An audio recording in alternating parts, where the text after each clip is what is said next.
mereka mengasihi gue bukan karena gue punya ini, gue bisa ini, atau biar berharap sesuatu dengan gue, mau gue gimana pun mereka tetap mengasihi gue. Itu yang bikin gue merasa orang tua gue benar-benar kayak mama gue nih.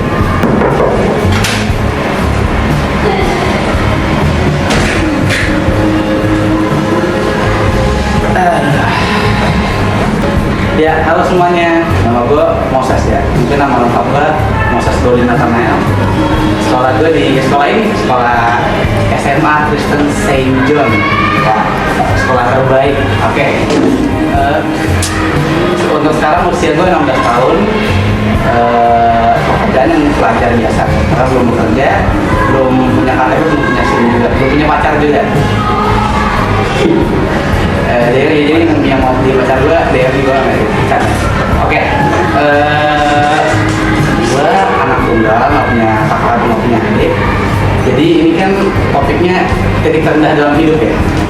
Kalau titik terendah dalam hidup gue sih banyak lah, susah kalau diceritain gitu. Jadi apa ya? Gue yang dulu tuh bukan gue yang sekarang. Jadi diri gue sekarang tuh udah berubah banget dari zaman gue masih bocah banget. Jadi waktu gue SD tuh gue nggak kayak sekarang, maksudnya teman gak punya selalu anak, jadi anak yang pendiam lah, hobinya tuh ngurung diri gitu, main sendiri di rumah gitu, nggak ada teman dari siapa gitu, gak suka. Jadi kalau ketemu orang-orang banyak itu gak suka ngobrol sama orang, punya teman juga mungkin 1 atau 2 orang doang gitu.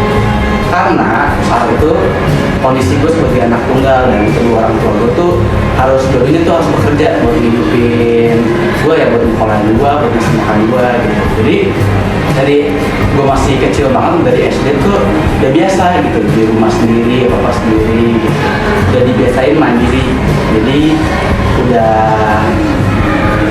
biasa. Jadi kayak ngerasa gue gak butuh teman kok, gue dari kecil gue hidup sendiri bisa-bisa aja. Sebenarnya kan nggak juga, kita kan makhluk sosial, dimanapun kita butuh orang lain gitu. Jadi dulu karena gue selalu tinggal sama orang tua gue, jadi ya gitu lah, gitu deh. Gue tumbuh jadi anak yang ya kalau anak-anak zaman sekarang introvert gitu. Jadi ngomong sama orang nggak mau, di sekolah juga tuh ya kayak ini, kayak wibu. Jadi cuma duduk mojok di pojokan, ngobrol sama guru aja juga enggak gitu, karena udah biasa gitu. Jadi biasa main gadget sendiri doang gitu. Di gadget juga gue tuh waktu kecil, kalau sekarang kan mungkin main game Mobile Legends atau apa gitu kan, mabar main bareng-bareng gitu. Gue enggak, jadi gue tuh seharian tuh cuma nonton YouTube gitu di rumah sendirian gitu. Nggak ada teman virtual ataupun teman yang dekat-dekat rumah gitu. Tetangga juga nggak akrab, nggak punya teman di sekitaran rumah. Bener-bener hidupnya nolak gitu, cuman suka sendiri doang gitu. Itu tuh udah mulai gue lakuin semenjak kelas 1 SD sampai ya mungkin awal-awal masuk SMP. Jadi gue ya dari situ tuh temen gue bener-bener dikit, terus juga bener-bener menutup diri. Sampai gue pernah di satu posisi tuh ke gereja aja ya, itu deg-degan karena nggak biasa, kanan kiri tuh orang berempitan gitu, banyak orang, nggak bisa gitu. Jadi dia terbiasa sama orang-orang banyak. Nah itu tuh sifat itu tuh mulai berubah saat 2019. Jadi 2019 tuh keluarga gue tuh mengalami sebuah musibah lah gitu. Jadi yang harusin kedua orang tua gue kehilangan pekerjaannya, ya sama gue di rumah. Soalnya bertahun-tahun kan gue gak kenal sama orang tua gue, ya kayak perang ya. Jadi waktu itu kan gue gak kenal kan sama orang tua gue, kenal gitu ya, ini bapak gue, ini emak gue gitu, tapi karena nggak akrab, nggak ada kedekatan yang intens orang tua dengan anak. Jadi gue tuh kayak nggak tahu lah sifat mereka gimana. Taunya bapak gue kerja nyari duit buat hidupin gue gitu, sesimpel itu doang gitu taunya. Gue nggak tahu mereka gimana, mereka sebenarnya sayang sama gue apa enggak. Jadi di pikiran gue tuh sayangnya mereka kerja buat hidupin gue, secara ekonomi doang gitu. nggak ada kehadiran mereka, nggak ada rasa hangat dari mereka gitu. Tapi saat 2019 itu, saat keluarga gue terkena musibah, ibaratnya kalau sekarang bangkrut lah ya. Jadi kedua orang tua gue kehilangan pekerjaan, yang ngarusin mereka berdua selalu di rumah sama-sama. Ya saat itu tuh emang masih susah gitu. Gue yang dulu ibaratnya karena kedua orang tua kan punya dua penghasilan ya, jadi hidupnya lumayan berkecukupan. Aku rasain gue hidup susah gitu, hidup yang gue aja badan kayak sekarang nih harus makan dihemat-hemat, dijatahin gitu ibaratnya, dijatahin kan nasi sama telur doang gitu. Pernah di titik juga makan nasi cuma sama rumah-rumahan gorengan aja gitu. Bukan misalnya kita beli tahu nih, tahunya dimakan, itu rumah-rumahannya tuh makan nasi lagi gitu pakai kecap gitu. Sempat ada di titik itu juga gitu. Terus ya sebagai anak ya kita harus memaklumi jalan orang tua. Kita bisa apa? Membantu orang tua secara finansial kan nggak mungkin. Untuk ukuran anak umur segitu, yang kita bisa lakuin ya bersabar, maklumin orang tua. Tapi dari kejadian itu, gue tuh mulai mengenal lah sosok orang tua gue yang sebenarnya gitu. Ya orang tua gue ternyata saya beneran sayang sama gue gitu, rasain kehadiran mereka. Walaupun yang namanya suami istri ya, apalagi masalah ekonomi ya ribut lah tiap hari gitu kan, ribut berantem udah kayak perang dunia gitu setiap hari. Selalu berantem lah, masalah ekonomi terus gitu. Jadi ya gue sebagai anak kan jarang gitu, karena orang tua gue juga nggak deket, mereka berdua kan fokus sama kesibukannya masing-masing ya. Jadi boro-boro berantem, ngobrol aja jarang gitu kan gitu. Jadi ya mereka berantem, gue sebagai anak kan gue bukan tipe orang yang aduh stres gitu mikirin orang tua gue, tipe anak yang sebenarnya bodo amat gitu. Jadi buat apa sama orang tua gue ya udahlah, bagi gue kan wajar, namanya suami istri hubungan ada ribut-ributnya.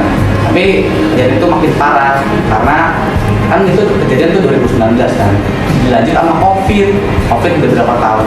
Jadi dari 2019 lanjut ke 2020 2021 yang masa pandemi yang parah-parahnya.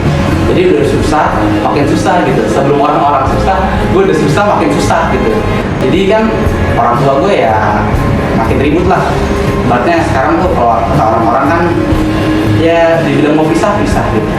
Gue di titik ya udahlah, gue nggak bisa apa-apa, bukan gue juga yang ngejalanin hubungan suami istri kan. Jadi ya yang terjadilah gitu. Gue di titik ya Tuhan mau apain saya aja bebas lah, mau Tuhan bikin saya mati besok juga terserah gitu ya. Gue nggak sebagai anak umur mungkin 13-12 tahun, gue pasti nggak pengen mati kayak orang-orang sekarang kan pengen bunuh diri, kenapa enggak? Tapi hidup udah gak ada tujuannya aja gitu. Jadi deh Tuhan mau bikin orang tua gue pisah, mau cabut nyawa gue pun gue udah gak peduli lagi, soalnya hidup tuh udah hampa, udah gak ada tujuannya lagi gitu. Karena dalam kondisi orang tua gue bener-bener ribut separah-parahnya gitu.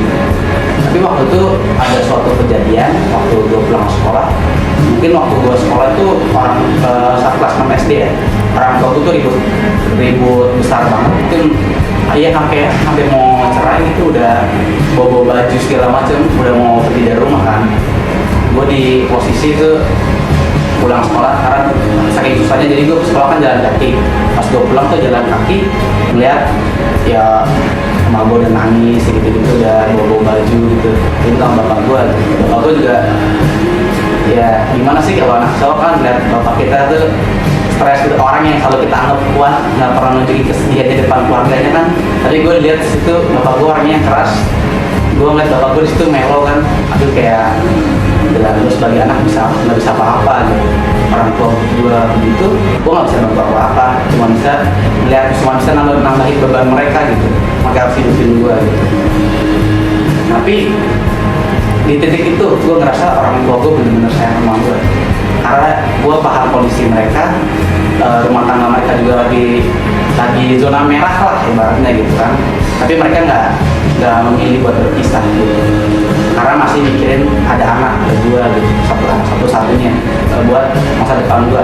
Bukan berarti anak-anak yang broken home gak punya masa depan, tapi mereka masih mikirin gue lah seenggaknya gitu kan. Di pikiran gue saat itu kan ya mereka kerja namanya udah punya anak ya buat sekolahin juga biar gue sukses gitu. Jadi itu doang, sesimpel itu doang gitu. Dan gue sekarang itu karena emang titipan dari Tuhan. Mereka nganggep gue tuh gitu, mereka nggak pernah nganggep gue beban sama sekali.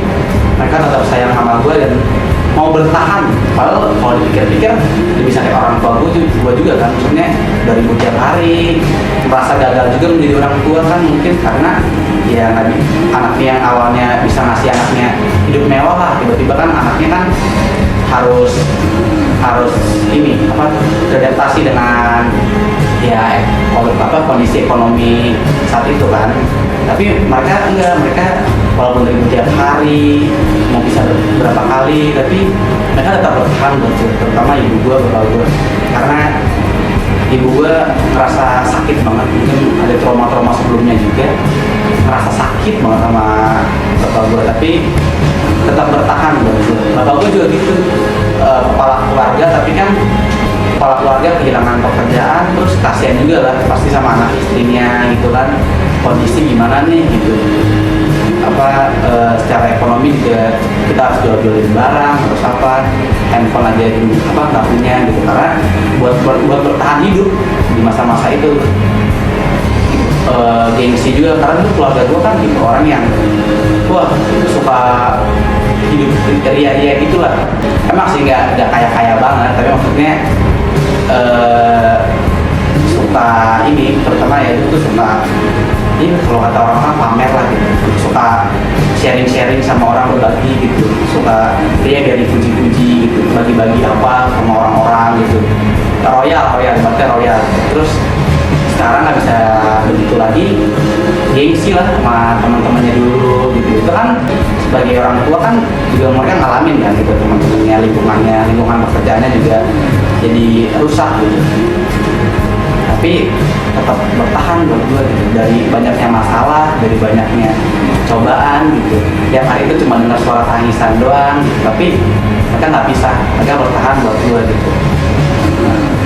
Gue ngerasa orang tua gue sayang sama gue karena itu. Jadi mereka tetap bertahan atas lupanya buat masa depan gue, sama mereka sayang sama gue bukan karena gue ada apanya gitu. Mereka sayang sama gue karena ya ini diri gue, ini anak mereka gitu, yang mereka gedein dari gue umur baru lahir 1 hari sampai sekarang gitu. Mereka yang mengasihi gue bukan karena gue punya ini, gue bisa ini, atau biar berharap sesuatu dengan gue. Mau gue gimana pun mereka tetap mengasihi gue. Itu yang bikin gue merasa orang tua gue benar-benar sayang sama gue nih. Mereka bekerja benar-benar sungguh-sungguh biar anaknya ngerasa hidup enak gitu. Karena dulu orang tua gue kan hidupnya susah gitu kan, terutama ya gue, dia nggak mau anaknya ngerasain apa yang dia rasain gitu. Jadi gitu. Nah di titik-titik itu gue mulai ngerasain bahwa orang tua gue beneran sayang sama gue. Tapi satu sisi juga gue ngerasa jadi beban nih buat orang tua gue. Orang tua gue sayang sama gue sedemikian rupa, tapi gue nggak menghasilkan apa-apa gitu. Dibilang anak yang pintar juga bukan, anak yang benar-benar rajin bukan, apalah prestasi gue ibaratnya kan, maksudnya bakat yang benar-benar berbakat gitu juga enggak, bukan anak yang sempurna, bukan anak yang baik, bukan anak yang religius juga gitu. Jadi ya berarti gue ngerasa gue nggak bisa apa-apa, tapi orang tua gue benar-benar sayang sama gue banding-bandingin gue nggak pernah gitu.